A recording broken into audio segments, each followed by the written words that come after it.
Hai teman-teman, yuk coba lihat di sekeliling kita banyak sekali energi. TV, lampu, kipas angin membutuhkan listrik untuk menyala. Ibu juga membutuhkan gas untuk memasak. Mobil dan motor juga membutuhkan bensin untuk dapat bergerak. Sepeda juga membutuhkan energi untuk bergerak. Dari mana? Ya, dari tenaga dayunan kamu. Ketika kamu makan, kamu juga mendapatkan energi yang bisa kamu gunakan untuk bermain maupun belajar. Seperti yang kamu lihat, energi sangat penting untuk kehidupan kita. Tapi, tahukah kamu bahwa hampir semua sumber energi yang kita gunakan sekarang didapatkan dari bahan bakar fosil seperti batu bara, minyak bumi, dan gas alam. Jutaan tahun yang lalu, bahkan sebelum dinosaurus ada, bumi terdapat makhluk hidup. Mereka menyerap sinar matahari dan menghasilkan energi lewat fotosintesis. Ketika mati, lalu tertimbun ke dasar laut, dan energi tersebut masih tersimpan di dalam jasad mereka. Jutaan tahun kemudian, energi dari sinilah yang kita pakai saat ini, yaitu batu bara, minyak bumi, dan gas alam. Pemakaian bahan bakar fosil ini punya dampak buruk bagi bumi kita, karena akan menghasilkan polusi yang dapat mencemari udara, air, dan tanah, dan juga membuat bumi kita semakin panas.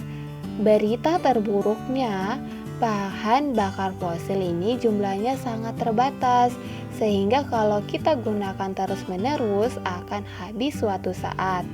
Menyeramkan, bukan? Untungnya, sekarang sudah ada yang namanya sumber energi terbarukan, yaitu sumber energi yang tersedia dari alam dan dalam jangka waktu yang relatif panjang, sehingga kita tidak perlu khawatir akan kehabisan. Yuk kita kenali sumber energi ini satu persatu.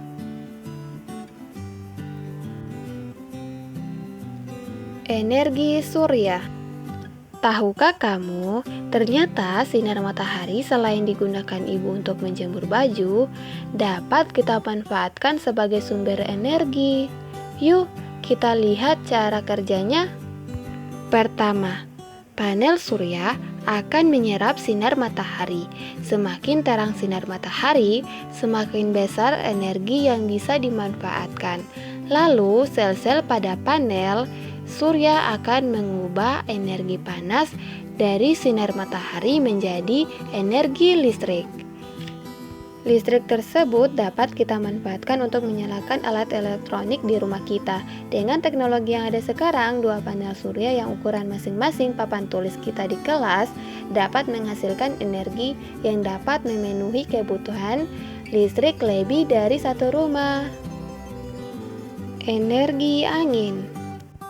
Angin selain kita gunakan untuk bermain layangan, juga bisa kita manfaatkan menjadi sumber energi. Yuk kita lihat caranya. Pertama, angin yang bertiup kencang akan memutar keliling baling-baling pada kincir angin, sama seperti kita meniup baling-baling kertas. Baling-baling ini akan terhubung dengan roda gigi yang fungsinya akan mempercepat putaran dari baling-baling. Dari roda gigi itu akan terhubung ke generator yang fungsinya mengubah energi gerak itu menjadi energi listrik.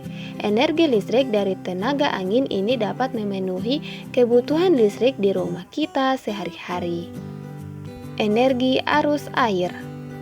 Di sungai, selain kita bisa bermain air dan berenang, ternyata juga bisa dimanfaatkan menjadi energi listrik. Gimana sih caranya?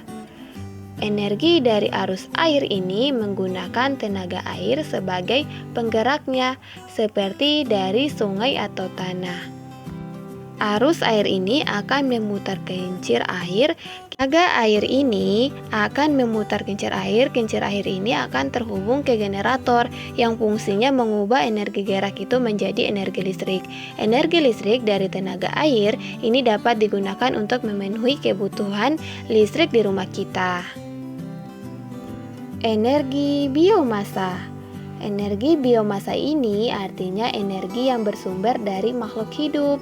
Banyak sekali sumber energi biomasa ini. Contohnya, kotoran hewan ternak, limbah pertanian, limbah hutan, sampah sisa makanan.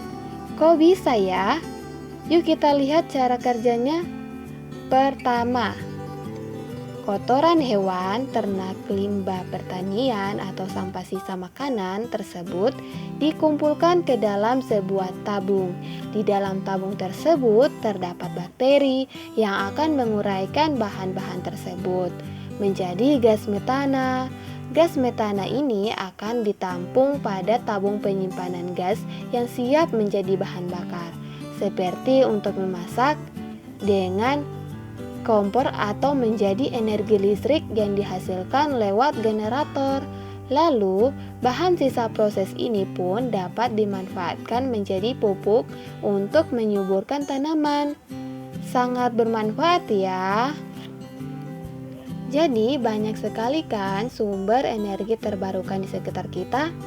Jika kita bisa memanfaatkan semua itu dengan baik, bukan tidak mungkin di masa depan kita tidak lagi bergantung dengan energi dari bahan bakar fosil, sehingga sambil menikmati listrik yang dihasilkan bumi kita pun juga akan lebih terjaga.